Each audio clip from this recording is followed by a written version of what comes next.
Have you ever wondered how far someone can go to completely disappear?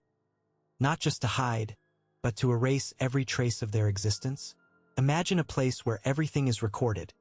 Cameras, names, transactions, faces. Now imagine someone walking through that maze of surveillance and leaving nothing behind. No number, no face, not even a shadow. It's in that space between crime and mystery that our story begins. It was an ordinary night in a 5-star hotel, the kind where luxury muffles the silence. The lobby glowed with soft light, the faint echo of rolling suitcases polished the air, and a receptionist greeted guests with rehearsed smiles. Then he appeared, a man with calm posture, unreadable eyes, and a confidence that didn't match the fact that there was no reservation under his name. He simply said with steady conviction, "There must be a mistake in the system," and the receptionist believed him. He paid in cash. No card, no ID, no digital signature. Just a name that sounded far too ordinary, as if it had been invented seconds before.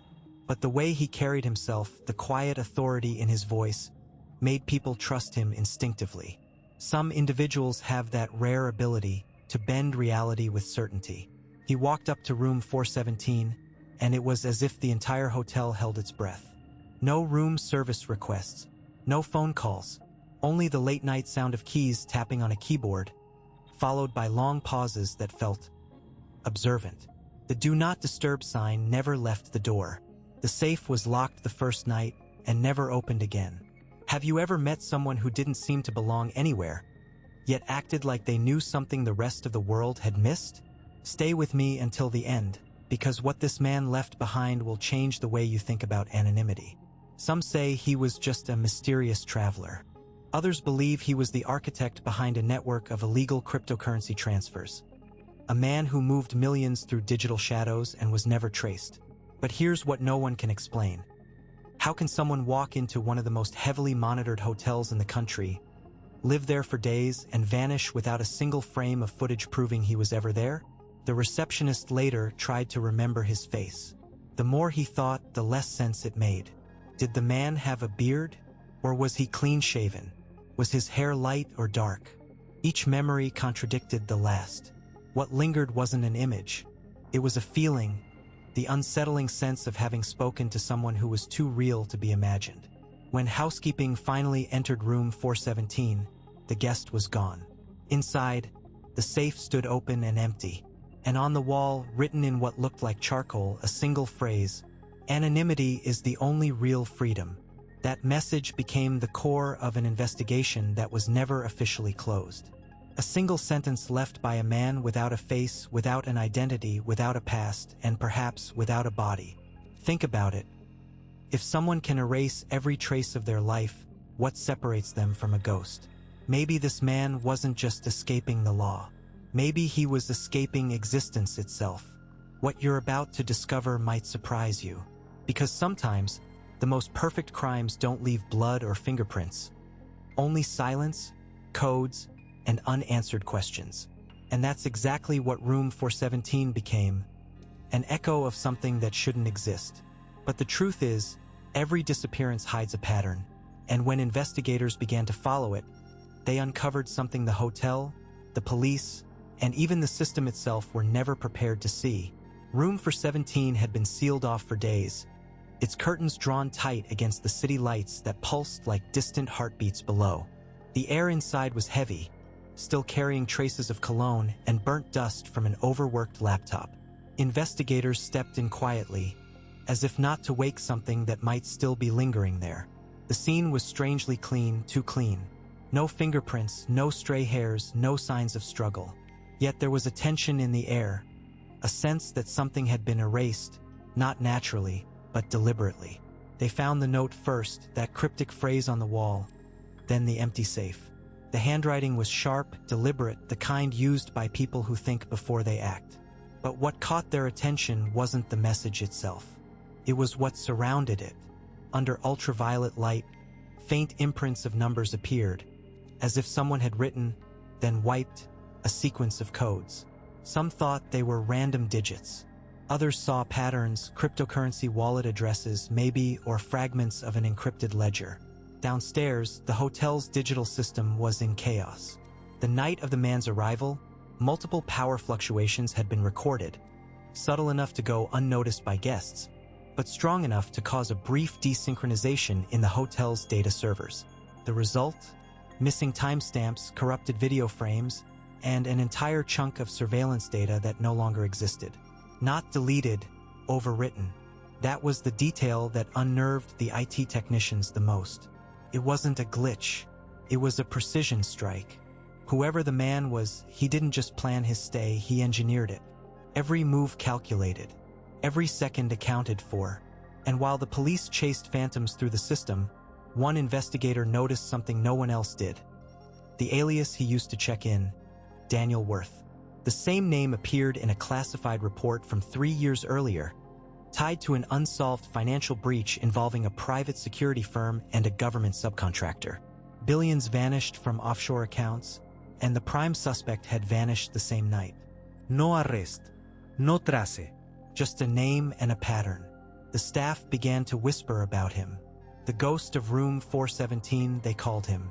Some said they still heard typing sounds when the corridors were empty. Others claimed the lights in that hallway flickered at the same time every night. 3:17 a.m., the hour his last system login was registered. Superstition, maybe, but there's something about silence in a place that expensive that makes the mind invent explanations. The deeper the investigation went, the stranger it became. The laptop left behind had no hard drive. It had been gutted and refitted with a small cryptographic module, one designed for secure blockchain transfers. The man had used the hotel's network to access an encrypted pool of transactions worth over $240 million. And just before he disappeared, those assets moved into hundreds of new wallets spread across different countries. The origin, the destination, both untraceable. It wasn't just a crime. It was an act of digital vanishing. Witness statements added another layer of confusion. A waitress swore he had brown eyes. A bellhop remembered blue. A guest described him as older, while another insisted he looked barely 30. The sketches produced from these testimonies looked like different people entirely. When cross-referenced, facial recognition systems identified dozens of possible matches, none of them real. Each face led to a fabricated identity, and each identity to another ghost trail. By then, the lead investigator had stopped trying to catch a man. He was chasing a concept, the perfect erasure of self. Whoever room 417's guest really was, he had mastered something far more powerful than theft. He had weaponized invisibility. There's a theory among cybercrime experts that some individuals don't just create fake identities. They live through them.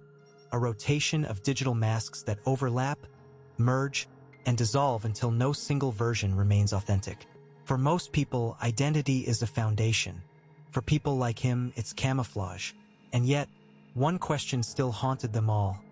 Why leave the message? Why risk exposure by engraving that sentence on the wall? Maybe it was arrogance.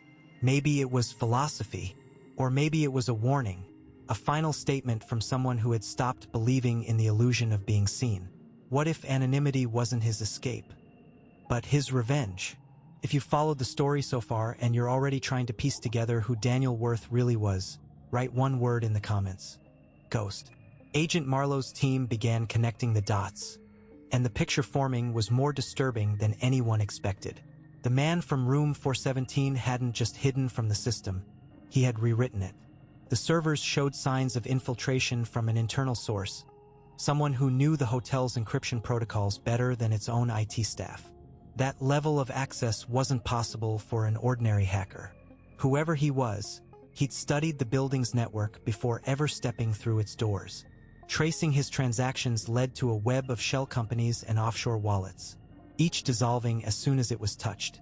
Every time the investigators followed one, the funds split into hundreds of smaller fragments, scattering across the digital ether like dust in sunlight. It was an elegant disappearance in motion, a vanishing act written in code. But there was one anomaly. A single encrypted address reappeared 3 times across separate transfers, always in the same pattern, always ending with the same final sequence. 417 to 17. Couldn't be coincidence. To Marlowe, it felt like a signature or an invitation. She ordered a deep trace, and after 40 sleepless hours, the team discovered where the data trail led. A private research institute in Prague, shut down years earlier. According to classified archives, it had once hosted a military-funded project called Veil, designed to study digital camouflage, ways to erase a person's presence from data systems entirely. The connection made her blood run cold. The deeper she went, the clearer it became that Daniel Worth was never a real man. He was an identity generated by Veil, one of several used for covert data transfers, each built from fragments of real people. His face, his voice, even his handwriting might have been composite. The perfect ghost. Still, something about the message on the hotel wall lingered. Anonymity is the only real freedom. It wasn't a taunt. It was a belief, almost a confession. For Marlowe, it began to feel less like a chase and more like a dialogue across time. A conversation between someone who had already escaped and someone still trapped inside the system. Late one night, she sat staring at the last recovered frame from the hotel lobby. A blur of movement where his face should be. In the reflection behind him, her own outline was faintly visible, distorted by glass. Coincidence, maybe, but something about it felt wrong, like she was looking at a memory that shouldn't exist. The next morning, she ordered a recheck of all server logs from the hotel's security network. One of her analysts found something buried deep, a login request using Marlowe's credentials, timestamped 2 days before the case began. She hadn't been there. She hadn't even known about room 417. Yet the system had recorded her digital fingerprint. Her throat went dry. Was she chasing the ghost? Or had the ghost already found her? If you've been following this story and you already have a theory about who or what Daniel Worth truly was, write the word Veil in the comments. Marlowe couldn't shake the feeling that she had stepped into someone else's design. Every new piece of evidence seemed less like a discovery and more like a breadcrumb, deliberately placed, waiting for her to find it. The ghost of room 417 wasn't running from her anymore. He was leading her somewhere. She spent the next weeks cross-referencing every name, code, and transfer related to Veil. The deeper she went, the more it felt like digging into a graveyard of forgotten identities. Some of the files contained biometric profiles, composite faces assembled from dozens of donors. Others showed incomplete behavioral templates, fragments of speech, handwriting samples, even dream logs from former intelligence agents. It was as if the project had tried to manufacture people who could exist and vanish at will, identities that were half real, half digital hallucination. Among the corrupted archives, one folder stood out. Its title, Worth_417A. Inside, a single audio file. The voice was distorted, but calm, deliberate. The same tone witnesses had described at the hotel front desk. Freedom, it said, is not escaping the system. It's teaching it to forget you. Then silence. The file's metadata showed something impossible. A creation date that matched the very night Marlowe had entered room 417 for the first time. Not the night the man stayed there, her first night. Someone had modified the file to mirror her timeline, as if it were reacting to her investigation in real time. Sleep became a luxury she could no longer afford. She started seeing patterns everywhere, on receipts, in timestamps, even in the random flicker of streetlights outside her window. Every repetition of the number 417 felt like a message, a coincidence too calculated to ignore. One evening, she received an unmarked envelope at her apartment. Inside, a single keycard, identical to the ones used at the hotel, and a note that read, "Return to where you first saw me." Against every rational instinct, she went back. The hotel had been remodeled since the incident. Room 417 no longer existed on the floor plan. Still, the elevator stopped there as if recognizing an old memory. The hallway lights flickered once, twice, and then stabilized. At the end of the corridor stood a door, blank, unnumbered. The card in her hand trembled. The reader's light blinked green. The lock clicked open. Inside, everything was untouched. The same furniture, the same faint scent of dust and aftershave. The message on the wall had been scrubbed clean, but under certain angles of light, she could still make out the words, "Anonymity is the only real freedom." Then she noticed it, the safe, closed again. She approached it slowly, her reflection shifting in the metallic surface.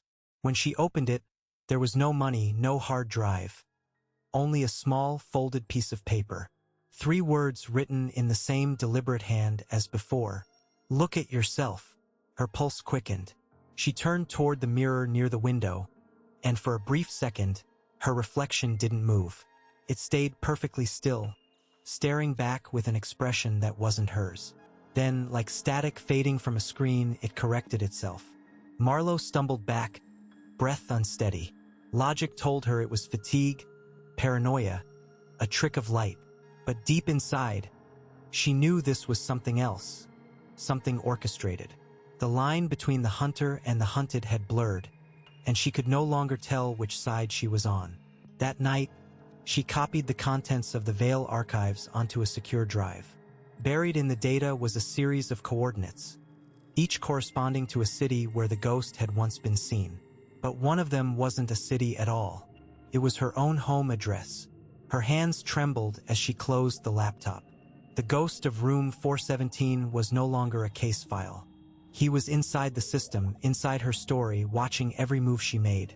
And somewhere, beneath the static hum of the city, something unseen was already responding. That night marked the point where logic began to fail her. Marlowe no longer trusted the patterns she saw on the screen, or the ones forming inside her own mind. Every flicker of light, every passing shadow felt intentional, like the pulse of an invisible watcher embedded in her reality. When she checked the digital clock on her nightstand, it froze for 3 seconds on 4:17 a.m. before skipping forward. By morning, she convinced herself it was exhaustion. But deep down, she knew better. The ghost wasn't haunting her dreams. He was rewriting them. Marlowe returned to headquarters and demanded a forensic sweep of her personal and professional devices. The results came back within hours. Her phone's operating system had been modified by an unknown firmware, one that didn't exist in any public registry. Whoever had accessed it didn't steal information. They rewrote timestamps, restructured folders, subtly rearranged data so that her files seemed the same, but weren't. Dates didn't match. Voices in recordings were slightly slower, as if time itself had been bent. The analysts called it a data mirroring anomaly. She called it what it was, intrusion.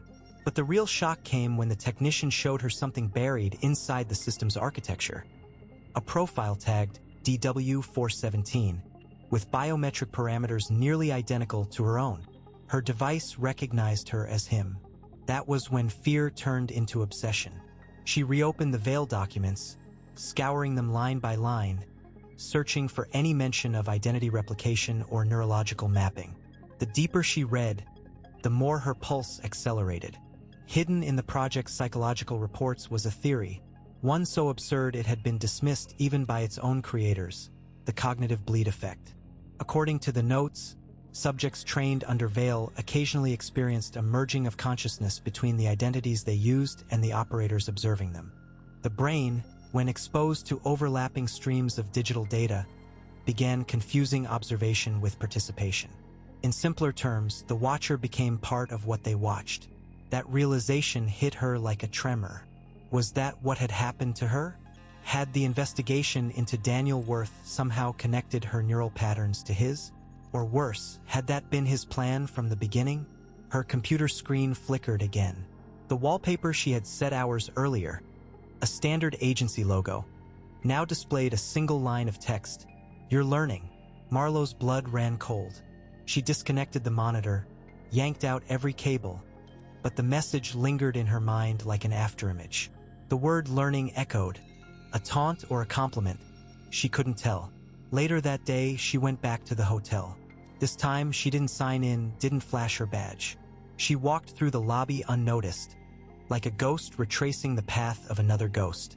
At the elevator, she pressed 4. The button light pulsed once, then flickered to 1. The doors opened on the ground floor instead. In the reflection of the mirrored walls, she saw herself split a dozen times, an army of Marlowes, each slightly out of sync. One blinked a second too late, another didn't blink at all. By the time she reached the exit, her breathing was uneven. The city outside buzzed with normal life, but she no longer felt part of it. Every movement around her seemed orchestrated, like she was walking inside someone else's simulation. She called Ruiz, her most trusted analyst, and asked him to pull every file connected to the cognitive bleed theory. He hesitated. "You don't understand," he said quietly. The experiments didn't stop when the project was terminated. They evolved. Veil wasn't about hiding people. It was about merging them. Marlowe felt her grip on the phone tighten. Merging. Ruiz exhaled. Daniel Worth wasn't one man. He was many. Every operative who entered Veil left behind fragments of themselves in the system. When one disappeared, the others inherited pieces of their data, thoughts, impulses, habits. They became reflections of each other. And in that instant, she understood what the message had meant. Look at yourself, because maybe the ghost of room 417 hadn't come back. Maybe he had simply become her. Of course, here's topic 6, written in English with approximately 3,000 characters, keeping the exact same cinematic tension, psychological depth, and investigative tone. It continues naturally from the last moment, when Marlowe begins to realize she may be merging with the ghost of room 417, and it leaves the story open for the following topic. The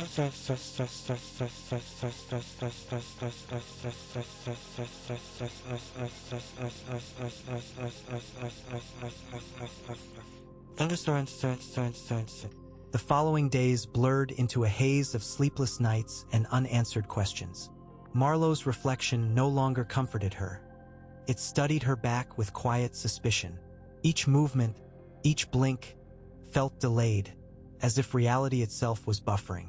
Her colleagues noticed the change too.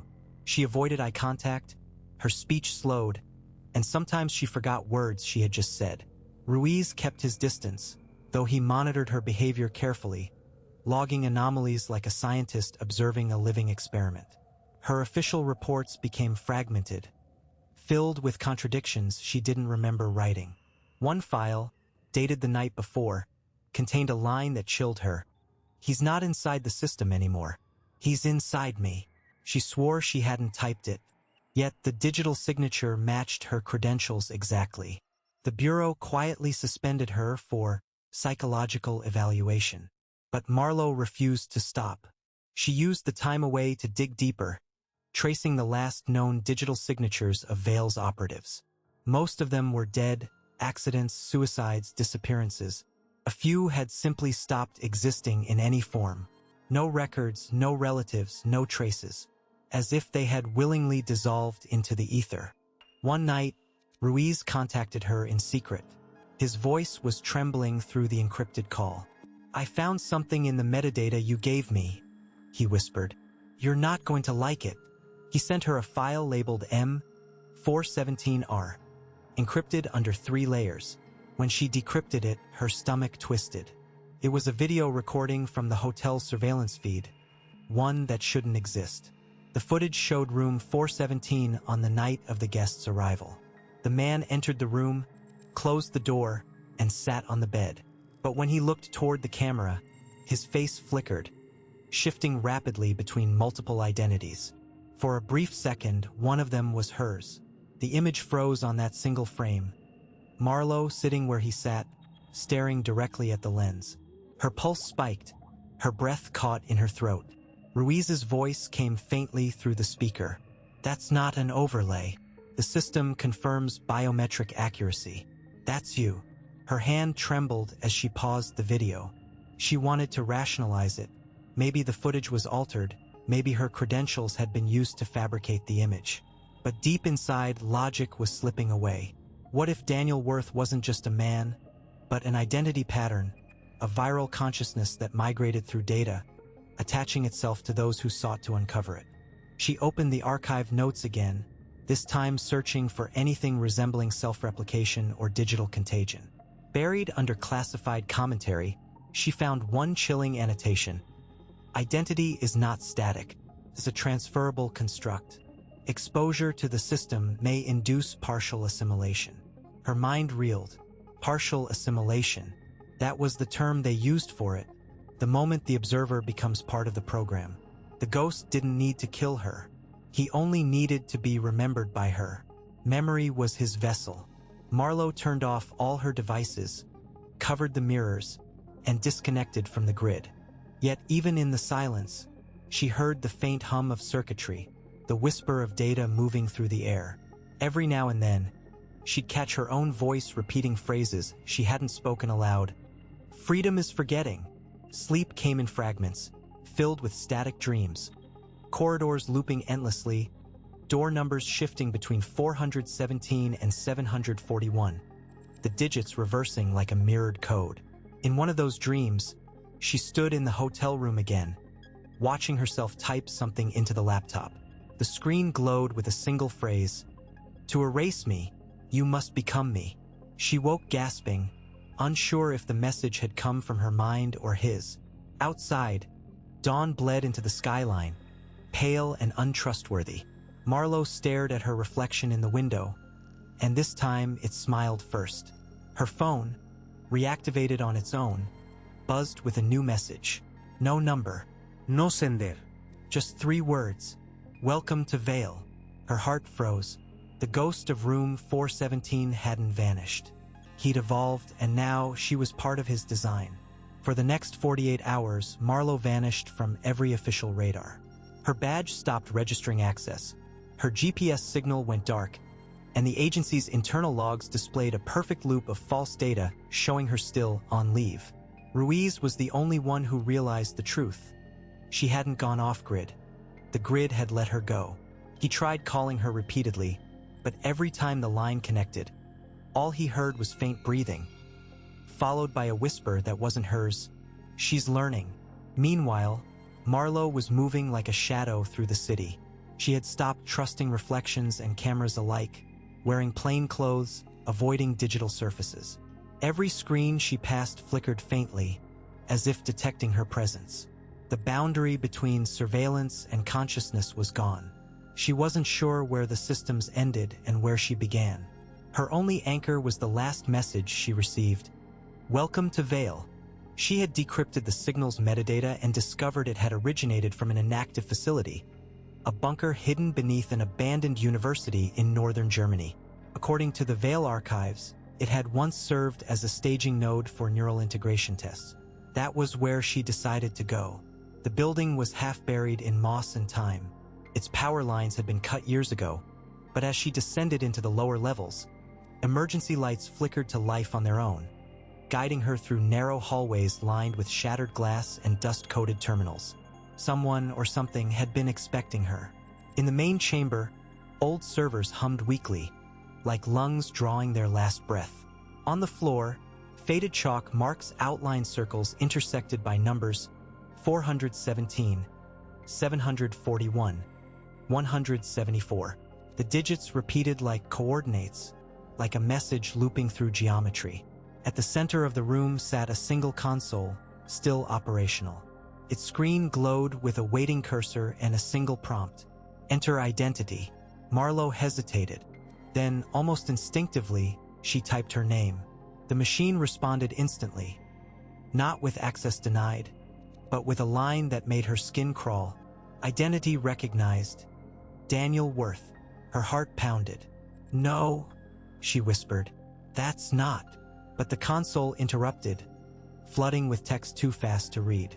The screens around her flickered to life, displaying rows of mirrored faces, dozens of versions of herself and the man from room 417, overlapping, shifting, merging. It was as if every identity from Vale's archives had awakened at once. A calm male voice, synthetic but eerily human, echoed through the speakers. You searched for him, it said.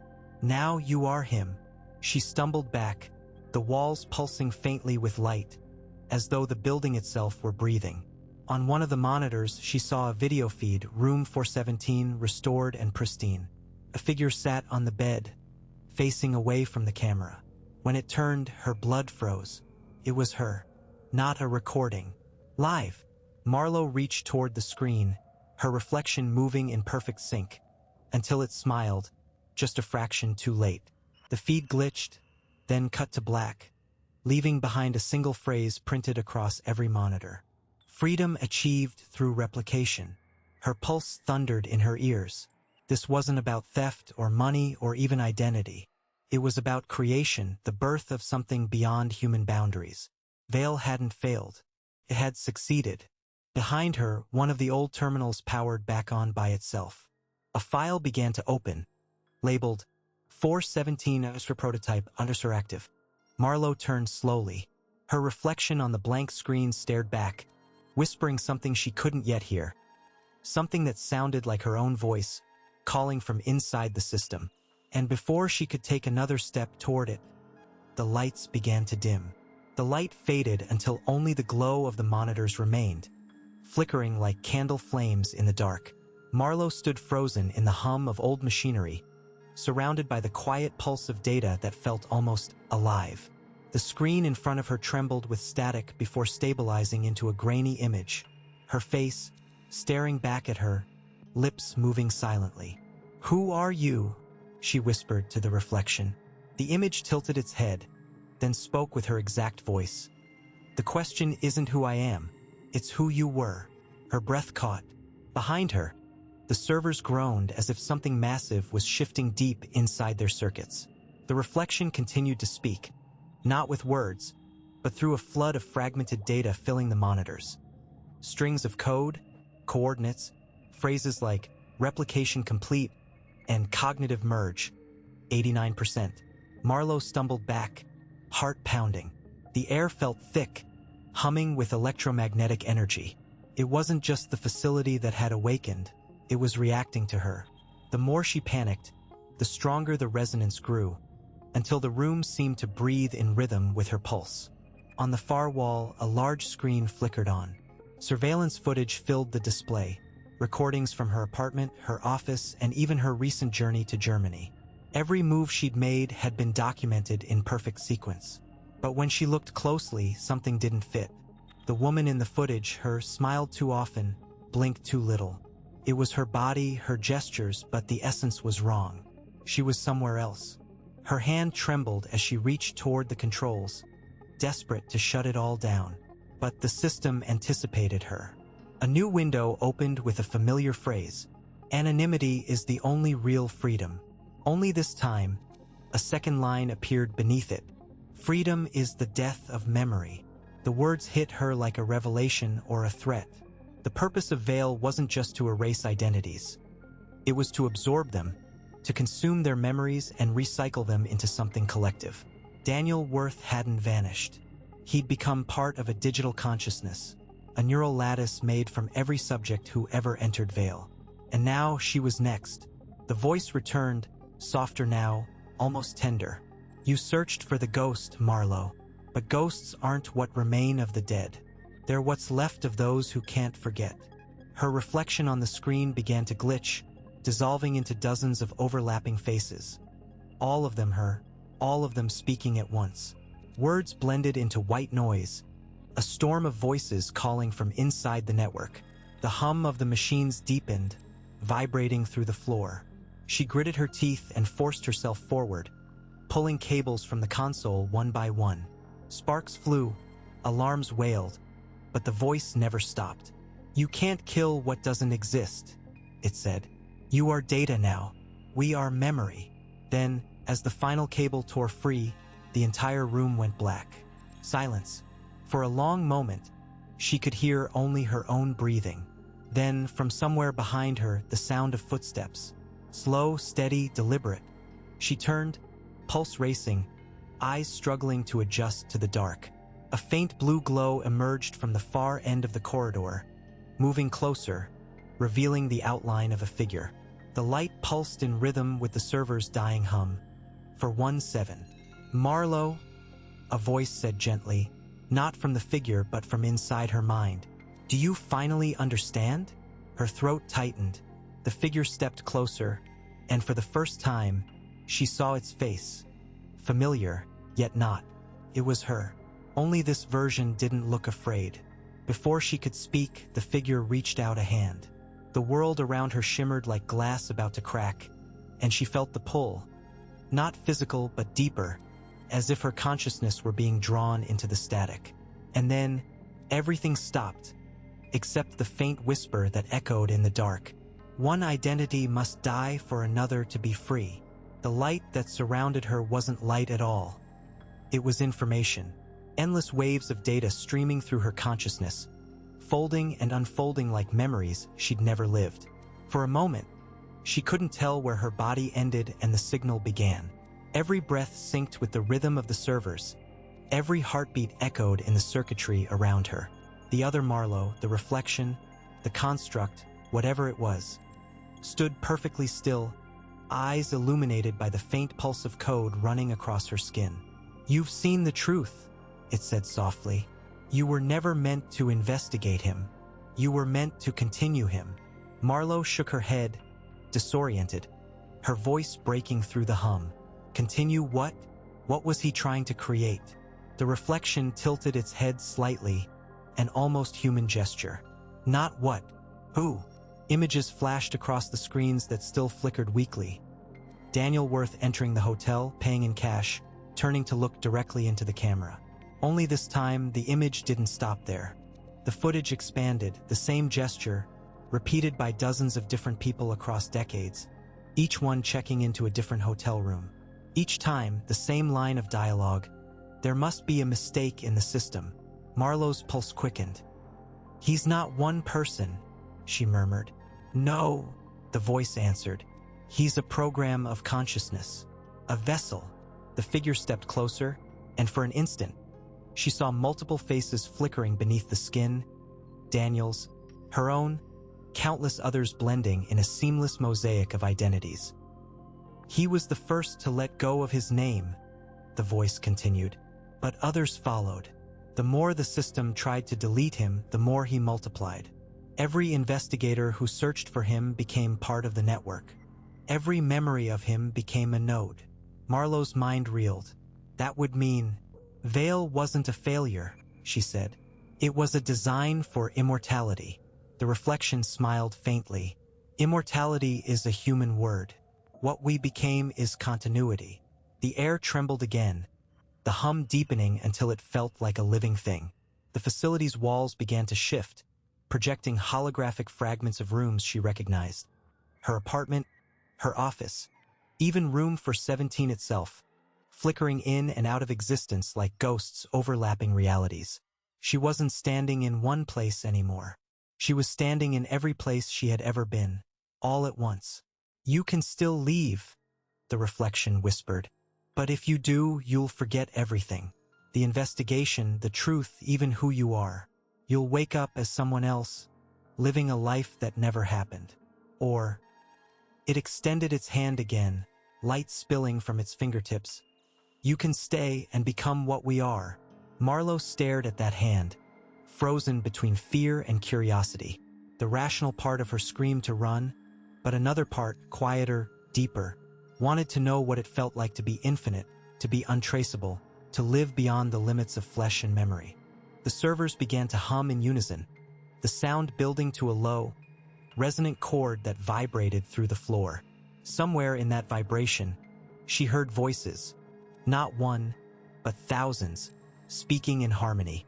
Some sounded like men, others like women, all merging into a single consciousness. "Freedom is forgetting." Her knees weakened. Ruiz's voice echoed faintly in her mind, a memory or maybe a warning. "You can't catch a ghost, Marlowe. You can only become one." The reflection's hand was still waiting, patient, unwavering.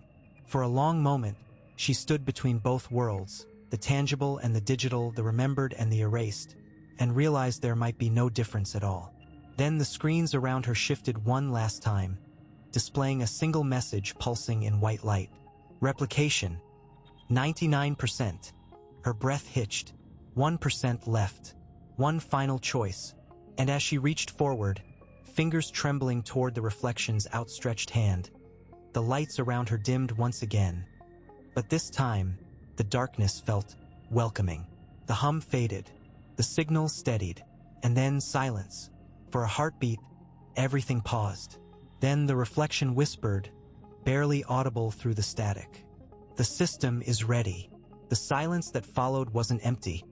It was full of something vast, something breathing between the lines of existence. For a moment, Marlowe didn't know if she was standing, dreaming, or floating through data. Then, faintly, the hum returned, softer now, rhythmic, almost human. The screens flickered one last time, and the message changed. Replication, 100%. And yet, she was still there, still aware, still herself. But the reflection was gone. The monitors went dark, the servers cold. Only the faint pulse of her own heartbeat echoed in the stillness. Slowly, she realized that the facility wasn't a trap. It was a mirror. Veil hadn't erased her. It had rewritten her awareness, leaving her both inside and outside the system at once. Paradox made real. When the emergency lights blinked back on, the room was empty again. No sound, no voice, no trace of the ghost of room 417. But something lingered in the air. An understanding, perhaps. The truth wasn't that Daniel Worth had vanished. It was that he'd learned to exist where no one could reach him. And now Marlowe understood why. Somewhere between data and flesh, between memory and deletion, freedom had found a new form. She walked out of the bunker as dawn broke over the horizon.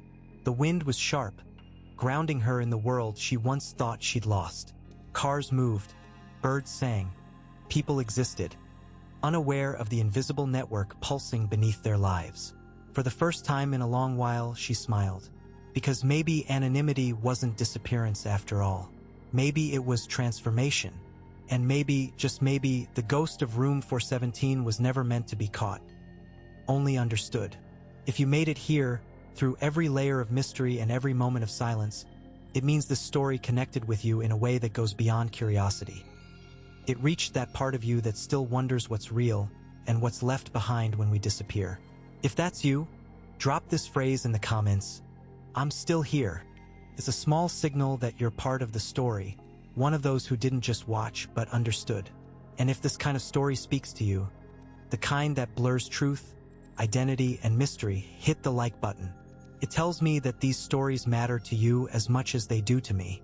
Subscribe if you haven't yet, because here on Shadow Crimes, every case hides something deeper, and every mystery brings us a little closer to the edge of what we can't explain. There's another video right here that continues this journey, one that ties perfectly with what you just saw. Click on it, and keep walking with me through the shadows.